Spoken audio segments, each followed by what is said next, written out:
Shalom bien-aimé, je réponds ici à la question de savoir est-ce que l'Église du Bénin a joué tout son rôle, toute sa partition envers la nation, envers sa nation, dans cette crise due à la pandémie du coronavirus.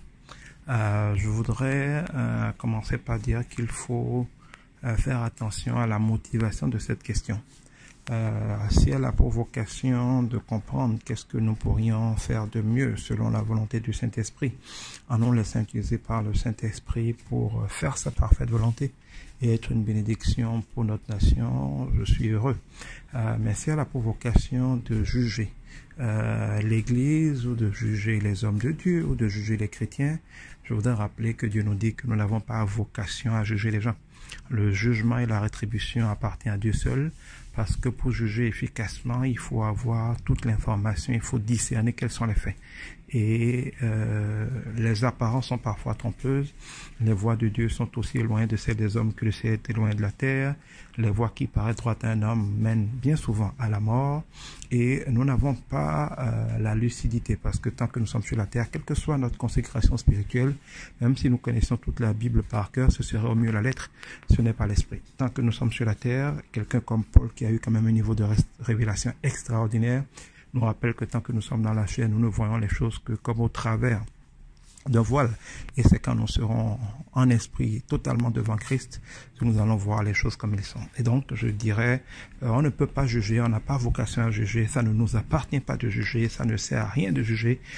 L'Église est le corps de Christ. Christ est la tête en esprit, l'Église c'est le corps de Christ, c'est l'ensemble des personnes dans lesquelles l'Esprit de Christ se meut. C'est des gens qui sont censés être inspirés par Christ, c'est lui qui produit en eux la volonté, la capacité de faire ce qu'il veut.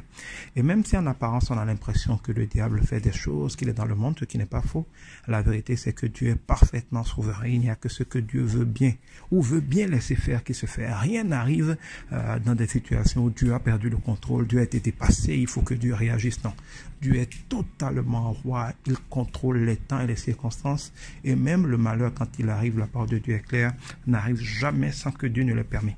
Même si ce n'est pas la volonté parfaite de Dieu, c'est toujours la volonté permissive de Dieu.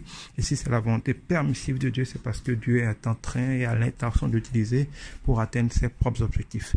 Donc, je dirais que le Covid n'est pas un accident, n'est pas une action du diable contre Dieu, tandis qu'il faudrait que les enfants de Dieu réagissent. Non.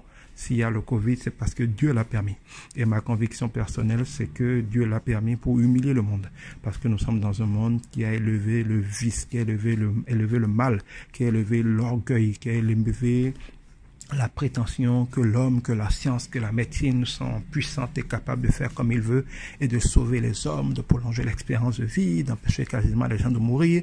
Beaucoup de gens avaient fini par couronner le virus de l'orgueil, le mal, l'homosexualité, la cupidité, bien de choses comme ça, comme roi. Et ces choses étant couronnées comme roi en esprit, elles ont d'énormes conséquences spirituelles allant jusqu'à la damnation éternelle, donc l'enfer.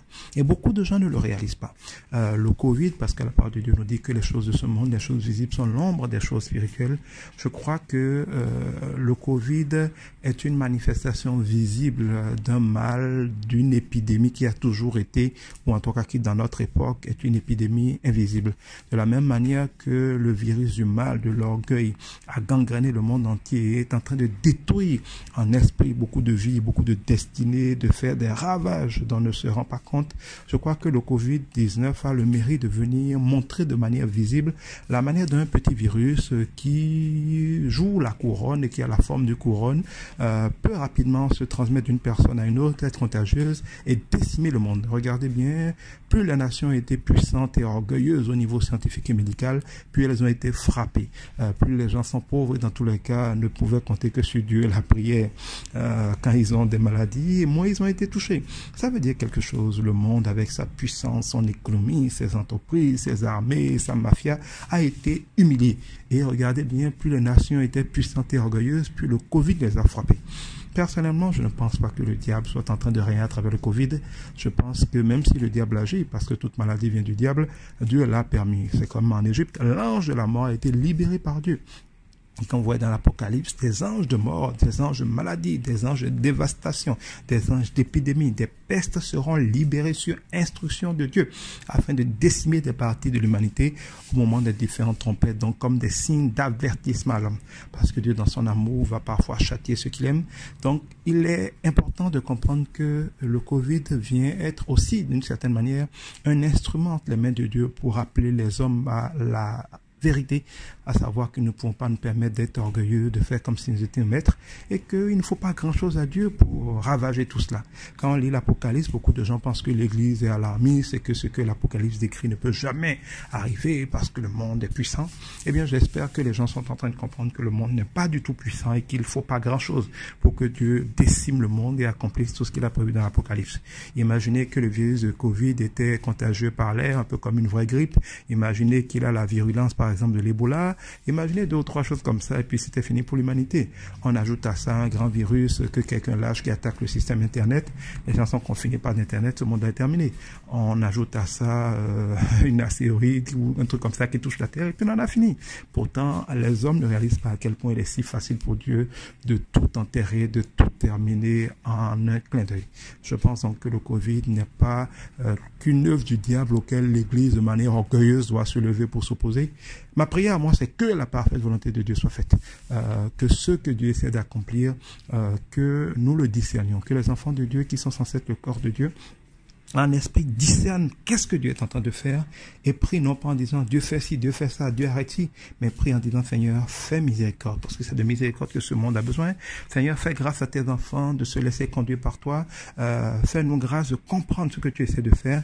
Fais-nous grâce de nous laisser utiliser par toi pour faire ce que tu es en train de faire. Fais-nous grâce d'en profiter parce que c'est quand les ténèbres couvrent la terre que Isaïe 60 nous dit que la lumière se lève sur les enfants de Dieu. Et c'est le moment d'évangéliser. Donc, Seigneur, fais-nous grâce de nous donner l'onction qu'il faut, la puissance qu'il faut, la révélation qu'il faut, le zèle qu'il faut, la puissance qu'il faut pour toucher des cœurs, pour annoncer la bonne nouvelle et que ton esprit prenne cette bonne nouvelle et donne des nouveaux cœurs aux gens, leur donne une nouvelle vie. C'est le moment pour moi de nous repentir parce que dans l'église aussi il y a beaucoup de saleté, de nous repentir, de nous assurer que nous sommes vraiment nés de nouveau. Parce que je dis souvent que la majorité de ceux qui sont chrétiens ou qui vont à l'église ne sont pas des chrétiens, qui ne sont pas nés de nouveau.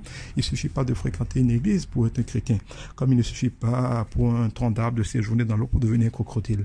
Il faut mourir à soi pour naître de nouveau. Beaucoup de gens ne sont jamais morts à eux. Beaucoup de gens sont venus à l'église en espérant que l'église va les aider à être heureux dans le monde. Alors que l'église a pour vocation de nous crucifier dans le monde et de crucifier le monde pour nous afin de nous faire vivre dans la gloire de Dieu, dans la vie en esprit, dans laquelle nous régnons sur le monde, mais pas à la manière du monde. Et donc, je pense que l'Église doit plutôt s'humilier à demander au Seigneur de la toucher, de la visiter, de la réveiller, de l'équiper, de l'oindre, pour demeurer en prière, pour intercéder, pour connaître la volonté de Dieu, afin d'être une lumière pour le monde, c'est-à-dire d'éclairer le monde, afin d'être un sel pour la terre, donc de donner de la saveur à la vie des gens, afin de profiter de ce temps-là pour aider le Seigneur ou se laisser utiliser par le Seigneur pour marquer ce qui doit être marqué, parce que dans tous les cas, la parole de Dieu est claire, hein, le Seigneur va marquer les siens et après il va y avoir des grandes tribulations qui vont décimer le monde. Certains seront sauvés parce qu'ils sont inscrits dans le livre de la vie, d'autres non, ils sont prévus pour la damnation éternelle. Et ce qui est écrit va s'accomplir. Le Seigneur fera grâce à qui il a prévu de faire grâce et pas à ceux auxquels il n'a pas prévu de faire grâce. Et donc, l'Église, à mon avis, doit connaître la parole de Dieu, discerner les temps et les circonstances, savoir à quelle époque nous sommes et être très sensible à la voix de l'Esprit pour, dans chaque époque, à chaque endroit, faire ce que l'Esprit va le pousser à faire. Le chrétien ne fait pas les choses pour Dieu, n'est pas un travailleur pour Dieu. Le chrétien est un serviteur de Dieu, c'est-à-dire que c'est l'Esprit de Dieu lui-même en nous qui produit les choses. C'est lui-même qui nous dirige, c'est lui-même qui va nous faire faire ce qu'il faut. Donc on ne peut pas attendre d'un chrétien véritable de faire un plan d'action de ce qu'il doit faire ou aurait dû faire. Non, le chrétien ne marche pas par la loi, il n'a pas pour vocation de dire il faut faire ça, je dois le faire. Il a pour vocation de marcher dans la liberté de l'Esprit, de marcher par la conviction de l'Esprit, d'être en paix, d'être en communion avec Dieu, et selon que l'Esprit de Dieu va l'inspirer de faire ce que l'Esprit de Dieu l'inspire de faire. Si quelqu'un n'a pas reçu une conviction de l'Esprit, n'a pas reçu une révélation de l'Esprit, auquel il a résisté de manière délibérée, il n'a pas péché. Mais s'il reçoit une conviction de l'Esprit, qu'il a compris ce que l'Esprit veut qu'il fasse, et qu'il y résiste, il est dans le péché. Comme on ne sait pas ce que l'Esprit met à cœur à chacun de ses enfants, ou de ses serviteurs, il est difficile de juger qui que ce soit. Il peut y avoir des gens complètement inconnus qui, dans leur maison, reçoivent des inspirations du Seigneur et prient dans certaines directions. Ils sont l'église véritable, ils sont le corps de Christ, ils sont des personnes des corps dans lesquels l'Esprit de Christ se meut. La véritable église que Dieu regarde, que Dieu utilise, que Dieu va manifester n'est pas l'ensemble des gens qui fréquentaient des temples. C'est l'ensemble des personnes qui sont vraiment de nouveau, vivent au pied de la croix, sont morts à eux-mêmes, vivent de la vie de l'Esprit, ont travaillé avec l'Esprit de Dieu pour crucifier la chair afin de marcher dans une totale dépendance au Saint-Esprit. C'est peut-être 10-20% de ce que nous appelons des chrétiens. C'est ce que la Bible appelle beaucoup d'appelés, mais peu d'élus. C'est les élus. C'est ceux qui sont vraiment à la salle des noces, tandis que les autres, le Saint-Esprit leur dira, sortez d'ici, vous n'avez pas revêtu la nature que l'épouse exige, que l'époux exige de ses épouses. Donc, ce qu'on appelle l'Église, c'est pas peut-être tous les pasteurs. Il y a des pasteurs qui sont pas nés nouveaux, il y a des apôtres, des prophètes qui ne sont pas nés nouveaux de mon point de vue. Et chacun de nous, que Dieu a miséricorde de nous. Donc, on ne peut pas juger les gens parce qu'on ne sait pas qu'est-ce que l'Esprit dit à chacun.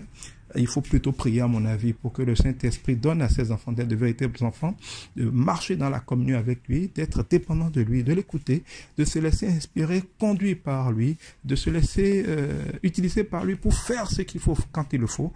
Et donc, il s'agit pour nous de prier dans ce sens. Qu'est-ce que l'Église doit faire? Je ne suis pas le Saint-Esprit, je ne peux pas le dire, mais je crois que l'Église doit chercher la face de Dieu, doit prier, doit s'abandonner à Dieu, doit méditer peut-être la parole de Dieu, les prophéties sur la fin des temps, doit essayer de discerner dans quel temps nous sommes, doit témoigner plus que jamais de la parole de Dieu. Parce que Jésus ne nous demande pas d'aller évangéliser, il nous demande d'aller témoigner, de vivre comme des chrétiens, de manifester les fruits de l'esprit, de manifester l'amour, la patience, la bonté, la fidélité, de manifester la paix envers contre tout, de manifester la justice envers contre tout, d'être ceux qui bénissent les autres, de manifester les dons, de guérir les autres, de manifester la prophétie, d'être ceux qui éclairent les autres. Je crois que c'est un temps où nous devons être de vrais chrétiens dans ce monde qui n'a plus de repères et nous devons laisser le Seigneur utiliser chacun de nous pour faire ce qu'il veut faire. Et pour ce qui est du jugement, je crois qu'il appartient à Dieu seul de juger ses enfants. Je vous invite donc à prier pour que le Saint-Esprit utilise l'Église et que l'Église se laisse utiliser par le Saint-Esprit et que la parfaite volonté de Dieu soit faite. Que Dieu vous bénisse.